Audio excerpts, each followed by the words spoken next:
Yazid ने ये ऐलान करवाया कि इमाम हुसैन से मदीने में बैत ली जाए। इमाम हुसैन नवासा रसूल, कैसे हो सकता था कि एक शराबी, जानी, बेदीन इंसान की बैत करके अपने नाना के दीन से मुनहरिफ हो जाते। वो वक्त के इमाम थे, दीन के मुहाफिज थे। उन्होंने ये ऐलान किया कि ऐ यजीद, अगर तू मेरे नाना की शरीयत का मुनकर है, उसके दीन पे अमल नहीं करता, तो कैसे हो सकता है मैं तेरी बैत करूं। यजीद को ये बात इतनी बुरी लगी कि उसने इमाम हुसैन को शहीद करवाने का हुक्म जारी कर दिया। यजीद और उनके साथियों की यही कोशिश थी कि मदीने में ही आले मोहम्मद को कत्ल किया जाए। इमाम हुसैन को जैसे ही इस बात का इल्म हुआ तो आपने अपने तमाम अजीज व अकारिब से कहा, चलो, मैं नहीं चाहता कि मेरा खून नाहक मेरे नाना रसूलुल्लाह के शहर में बहे। बस आप अपने नाना हजरत मोहम्मद मुस्तफ़ा सल्लल्लाहु अलैहि वसल्लम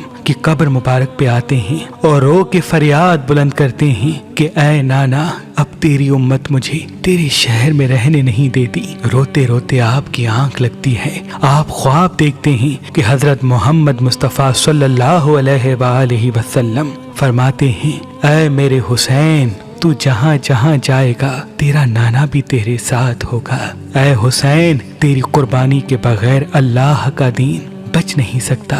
इमाम हुसैन ख्वाब से बेदार होते हैं। अपने नाना रसूलुल्लाह के रोजे को सलाम करके अपनी माँ से अलविदा कह के तमाम बच्चों को, साथियों को लेके मदीने से रवाना होते हैं। तारीख ने लिखा, इमाम हुसैन की एक बेटी जो शबीह बीबी फातिमा ज़हरा सलामुल्लाह अलैहा थी, जिनका नाम इमाम हुसैन ने फातिमा सुगरा रखा था, उस वक्त आप बीमार थीं और इमाम हुसैन को ये इल्म था कि उनकी शहादत के बाद उनकी बेटियों को, बहनों को आले मोहम्मद की मस्तूरात को कैद किया जाएगा और कूफा और शाम के बाजारों में फिराया जाएगा, उनको पत्थर मारे जाएंगे। तभी इमाम हुसैन ये नहीं चाहते थे कि बीबी सैयदा फातिमा ज़हरा सलामुल्लाह अलैहा की हम शक्ल बीबी भी बाजारों में आए। बस अपनी बेटी से अलविदा कह के मक्के की तरफ रवाना हो जाते हैं, क्योंकि मक्के में अल्लाह का घर है और मक्के की जमीन पूरी दुनिया के लिए अमन की जमीन है।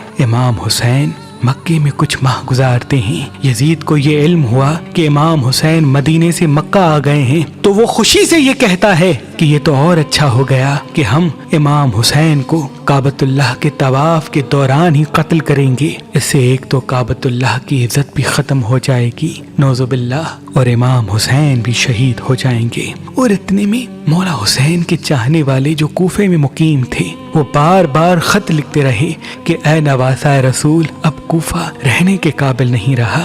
यजीद के साथी सिपाही हम पे बार बार जुल्म करते हैं, आप जल्द कूफा आ जाएं। उन खतों में से कुछ खत ऐसे थे जिनमें ये तहरीर था कि ऐ हुसैन, अगर तुम आज हमारी नुसरत के लिए नहीं आए तो हम रोज़े महशर आपके नाना से आपकी शिकायत करेंगे कि दीन मिट रहा था और आपका बेटा खामोश था। बस इमाम हुसैन ने अपने सफीर मुस्लिम बिन अकील को कूफे की तरफ रवाना किया और ये फरमाया कि ऐ मुस्लिम, जा कूफे वालों के हालात मालूम कर और उसके बाद मुझे खत लिखना, फिर हम भी जल्द वहीं आ जाएंगे।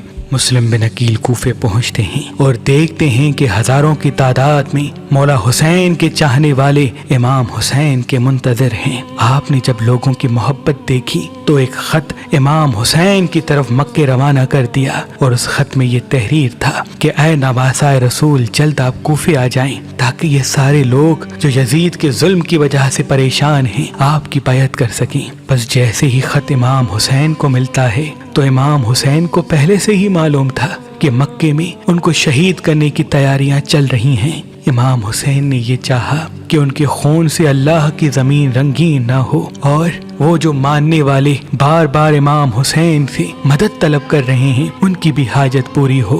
तो आप अपने बच्चों को, बहनों को, साथियों को लेके मक्के से हिजरत करके कूफा की तरफ रवाना हो जाते हैं। और वहाँ इस बात का इल्म जब यजीद को होता है कि कूफे वालों ने मुस्लिम बिन अकील की बैत कर ली है, तो आप बेरहम, بے دین اور محمد و آل محمد سے نفرت کرنے والے عبیداللہ ابن زیاد کو کوفے کا گورنر بناتے ہیں تاکہ وہ آل محمد کے چاہنے والوں پہ ظلم کر سکے، مسلم کی بیعت توڑ سکے۔ بس ابن زیاد کسی کا سر کٹواتا ہے، کسی کو سونے سے خریدتا ہے، کسی پہ ظلم کرتا ہے، کسی کو لالچ دیتا ہے، اور رفتہ رفتہ لوگ حضرت مسلم بن عقیل سے دور ہوتے جاتے ہیں، یہاں تک کہ آپ تنہا رہ جاتے ہیں اور کوفے کی گلیوں میں پھرتے رہتے ہیں اور کہتے رہتے ہیں، اے کوفے والو، تم نے تو مجھے خط لکھ کے بلایا تھا اور آج اپنے اپنے گھروں میں ایسے چھپ کے بیٹھے ہو جیسے تم مجھے جانتے ہی نہیں۔ حضرت مسلم بن عقیل چلتے چلتے ایک گھر کے پاس آتے ہیں اور اس کی دہلیز پہ بیٹھ جاتے ہیں۔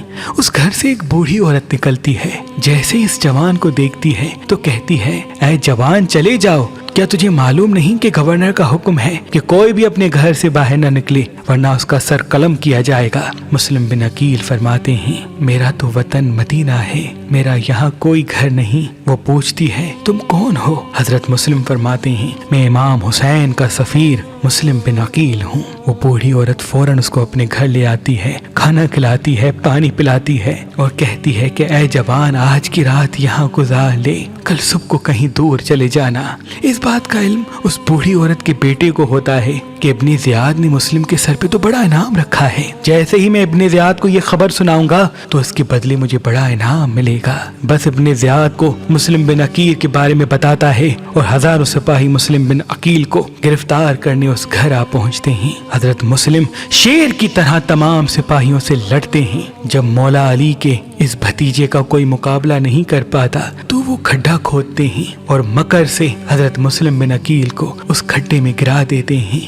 آپ کو گرفتار کر کے جیسے ہی ابن زیاد کی دربار میں لے آتے ہیں، ابن زیاد ہنس کے کہتا ہے، اے مسلم دیکھ، آج ہم نے تمہیں گرفتار کر لیا، ان قریب ہم تیرے امام کو بھی شہید کر لیں گے۔ حضرت مسلم بن عقیل فرماتے ہیں، اے ظالم ڈر، وہ اللہ کے دین کی حفاظت کر رہا ہے اور تو شیطان کی پوجا کر رہا ہے۔ یہ مال دنیا کب تک تیرے کام آئے گا؟ ان قریب تو بھی مر جائے گا، یہ تیرا دبدبا مرتبہ ختم ہو جائے گا اور اس قبر میں سوائے تمہارے اعمال کے کچھ نہیں ہوگا۔ وہ ہنس ہنس کے کہتے ہیں کہ ہم ان باتوں کو نہیں مانتے۔ پھر وہ کہتے ہیں، اے مسلم، اپنی کوئی خواہش ہو تو بتا۔ حضرت مسلم بن عقیل فرماتے ہیں، میری ایک ہی خواہش ہے کہ میرا پیغام میرے امام حسین تک پہنچایا جائے کہ وہ کوفہ نہ آئے، کیونکہ کوفہ کے لوگ بے وفا ہیں۔ ابن زیاد اور اس کے دربار والے ہنستے رہے اور مسلم بن عقیل کو دارالعمارہ کی چھت سے گرا دیتے ہیں۔ جیسے ہی آپ شہید ہوتے ہیں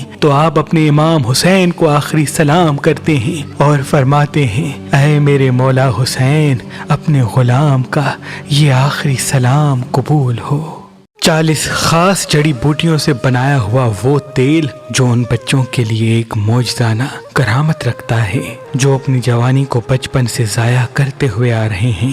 وہ ہمارے بچے، وہ ہمارے مرد جو بچپن میں حد سے زیادہ اپنی جوانی کو ضائع کر چکے ہیں، اب مباشرت کے لیے مختلف تیل دوائیں استعمال کرنے کے بعد بھی مباشرت کے قابل نہیں ہوتے۔ تو مجھے امید ہے چند ہی دنوں کے بعد یہ 40 جڑی بوٹیوں سے بنایا ہوا روغن خاص آپ کو ایک ایسا فائدہ دے گا جس کا آپ تصور بھی نہیں کر سکتے۔